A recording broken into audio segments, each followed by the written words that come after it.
YouTube, my name is Mesa Sean, and welcome back to another Destiny 2 video. Alright folks, it just keeps getting better and better. Bungie just posted a blog over on Bungie.net that talks about how things will be changing in Season 8 and also with Shadowkeep with regards to Eververse. Hopefully you already know that in Shadowkeep and Season 8, the armor system is getting a complete rework and it's going full-blown RPG MMO. We're going to have lots of mods, we're going to have lots of perks, and also a new artifact that will change up the way we play the game, and that will be a seasonal artifact that we will level up. Alright, let's get into this article that's over on Bungie.net, simply called Fall Eververse Changes. Now, this blog is from Luke Smith of Bungie, and the first topic is related to armor. So I'm going to read a lot of this verbatim and try to break it down. It stinks to go to the Eververse store and see an item that looks cool, and then seeing that the item has bad perks on it. In fact, when we're setting up the armor, we twist ourselves up in knots to make sure that the Eververse store armor sets didn't have any good perks. We did this because we want the best way to get the sweet perks on your armor is to be by playing the game, not shopping for an enhanced hand cannon reloader at TEASE Eververse.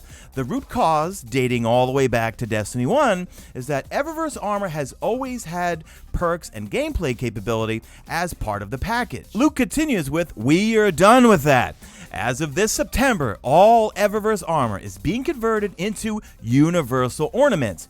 These universal ornaments can be applied to all of the legendary armor sets we are releasing this fall.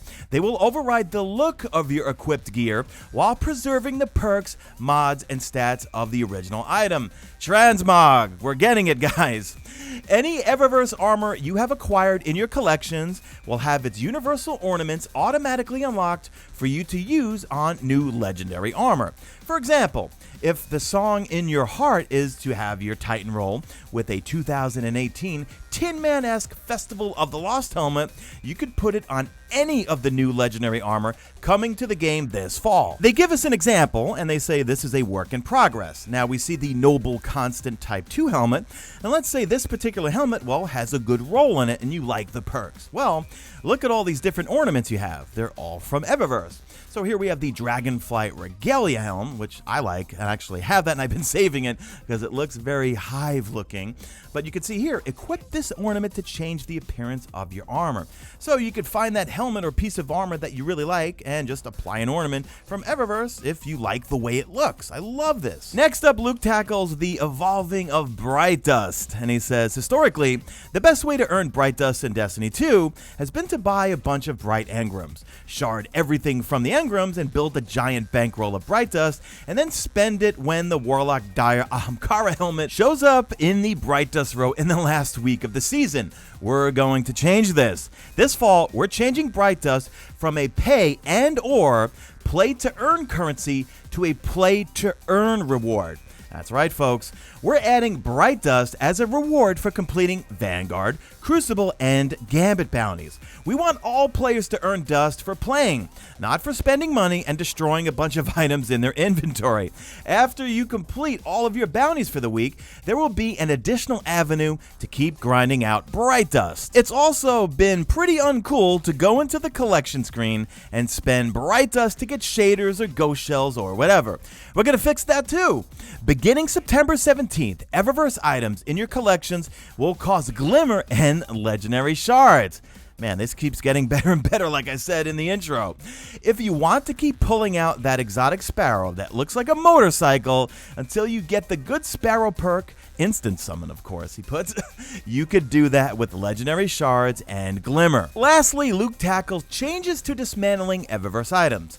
Lastly, because we are changing the cost of pulling things out of collections, Eververse items will no longer dismantle into Bright Dust. This fall, Eververse items will dismantle into Legendary Shards and Glimmer. That's a good thing for me, and I don't know why, but I am always broke on Legendary Shards. You guys always rag on me when you see how many shards I have. I only have about 800 or 900. Okay, continuing. However, that means right now the absolute best thing you can do with all the Eververse items you don't use regularly, armor, sparrows, shaders, ghost shells, transmat effects, is to dismantle them. Sitting on a pile of Midnight Talons or a Metro Shift from your Year 1 stockpiles, question mark? He says, shard 'em for dust. That's right, everything must go. Dismantle the extra stuff you have in your inventory. Build up a huge amount of bright dust and spend it on the sweet stuff as it rolls through the Eververse store, because on September 17th, everything changes. So here's the TLDR recap for Twitter. Too long, didn't read.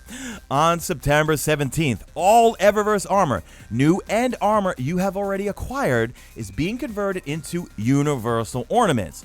Universal ornaments can now be attached to any newly acquired legendary armor. Bright dust is going to come from doing bounties, not dismantling things you spend money on.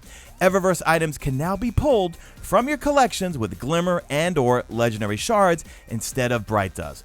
Before September 17th, 2019, dismantle all of your unused Eververse items to maximize your bright dust reserves. Thank you and see you soon, good old Luke Smith. So what do you guys think of these changes, man? This is absolutely awesome. I mean, there's been so many times where I've gotten armor from Eververse and I've absolutely loved it, man. And because of the perks or because I'd get something from the raid or from another activity, well, I'd rather use that armor. But now with being able to apply something from Eververse, and Eververse does have some cool armor sets, and I imagine with Shadowkeep and Season 8 we'll get some even cooler armor.